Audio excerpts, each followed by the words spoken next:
The civil rights of 11 people versus the safety of a community. The first thing that came on my mind was,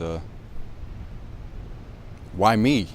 You know, why me out of all people? That shit affects me, or that, that affects my family. And identifying 30 individuals who we believe has caused us basically the most grief in terms of gangs, in terms of recruitment, and in terms heavily on crime.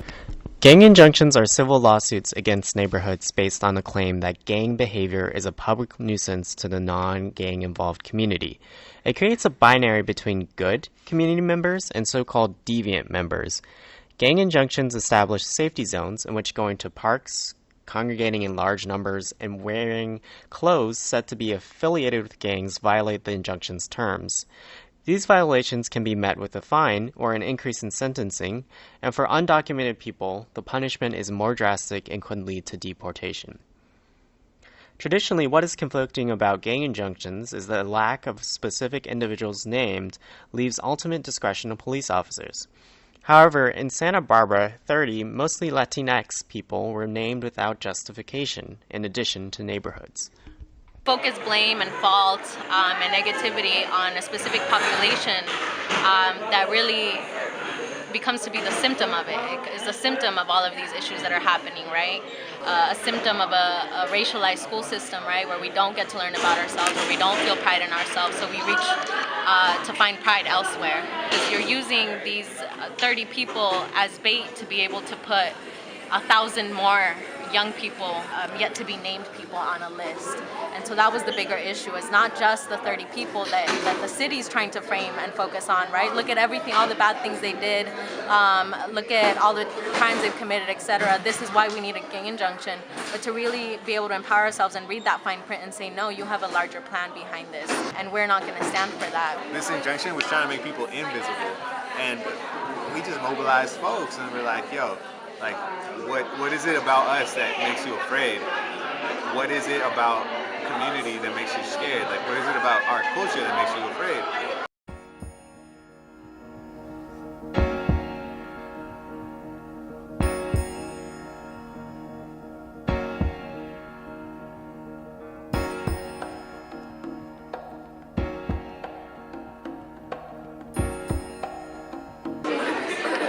The injunction really just served to segregate people, segregate brown bodies.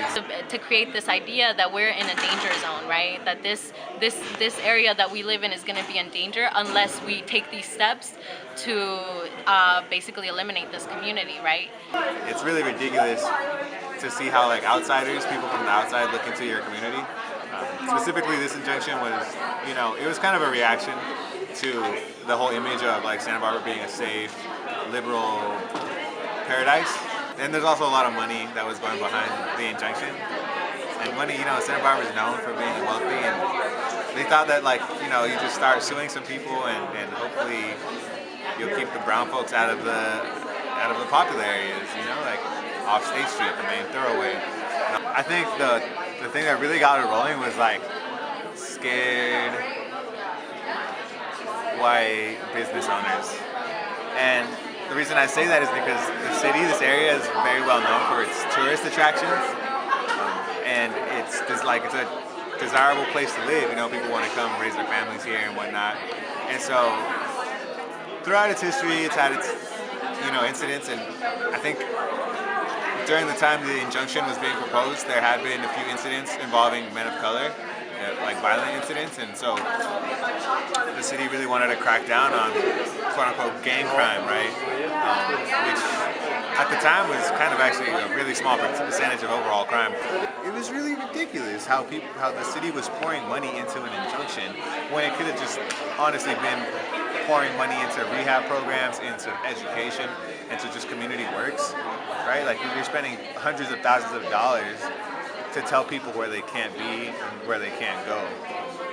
And yeah, dude, it came out to be like an incredibly ridiculous premise for which to have a gang injunction.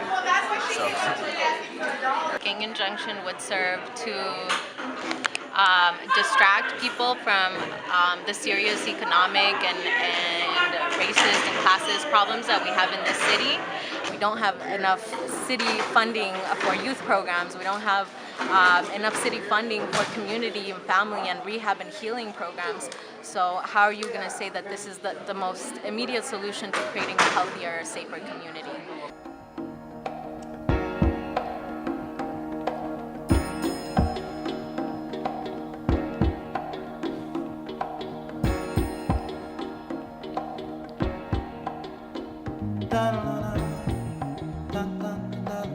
I knew people that were on the injunction, like, you know, I myself as a brown young man who was like, could have been a target, and so therefore I thought that it would be good for myself and my community to start helping organize with them.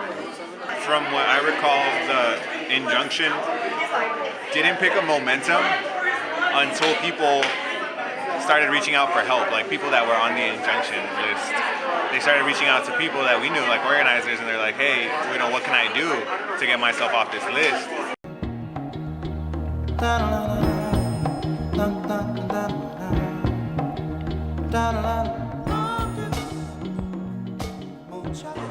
It was successful here, I think, because one, we have a small community, and so you can't throw like such a large net over these people, you know, they're like, here and there's pockets of people that you're trying to control. And so the ability for those communities to mobilize and then get together helped it be a stronger challenge, I guess, to the court, right? To the DA, because the district attorney was pushing this. This gang injunction issue is connected to a lot of other things that we know to be true in this community that we've experienced, and this is just kind of the tip of the iceberg. So we want to let's gather community now that this momentum is here, and let's really unpack what's happening. Poder and beyond Poder, there was just such an ability to tackle the issue from so many levels. So we're not just having a fight within the courts, right? Being visible in court, letting not only the judge know, but the community know, and those defendants, right, know that you are not alone in this issue. But also finding other ways to make it visible, make the issue visible, primarily through art, right? And it's something that young people really are able to connect with. And then we live in a time where art and art mediums, young people are very creative about what that means, right? And we use it as a tool of expression, but also as a tool for empowerment and organizing and to build education. And so anything from putting up stickers everywhere, like making things visible through like skylight projectors, just anything that we could really be creative on. I think that's something that Poder did really well, is how do we make this issue accessible not just within City Hall and the court, but how do we make this issue and the organizing around it accessible to anybody, so that if you want to join the efforts, well, here's some flyers you can put out. Well, here's a banner you can create. Here's a poster you can, a flyer, etc. Here's some stickers you can put up around town, and just let people know. Let this be a conversation starter. Like that quickly and that powerfully, like you got people working pro bono, like lawyers. You know, you got people providing food, like I said, providing all these resources, there's spaces. Yeah, it's just community action. That's actually what got it moving really well.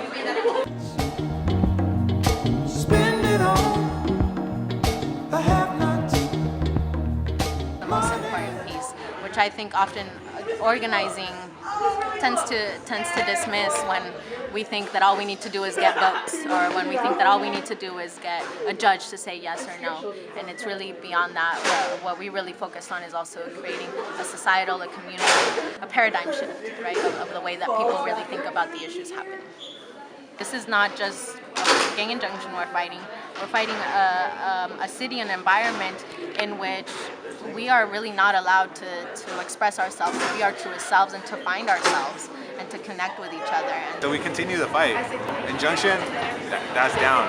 Now you got to deal with like racist ass newspapers. You got to deal with like housing crisis and like, you know, real estate mafias. You know, you got to deal with this messed up like white supremacist colonial settler system, but our own way, right? And that's what Poder is for. People organizing for the defense of equal rights, and that's power. Blue streets, our streets.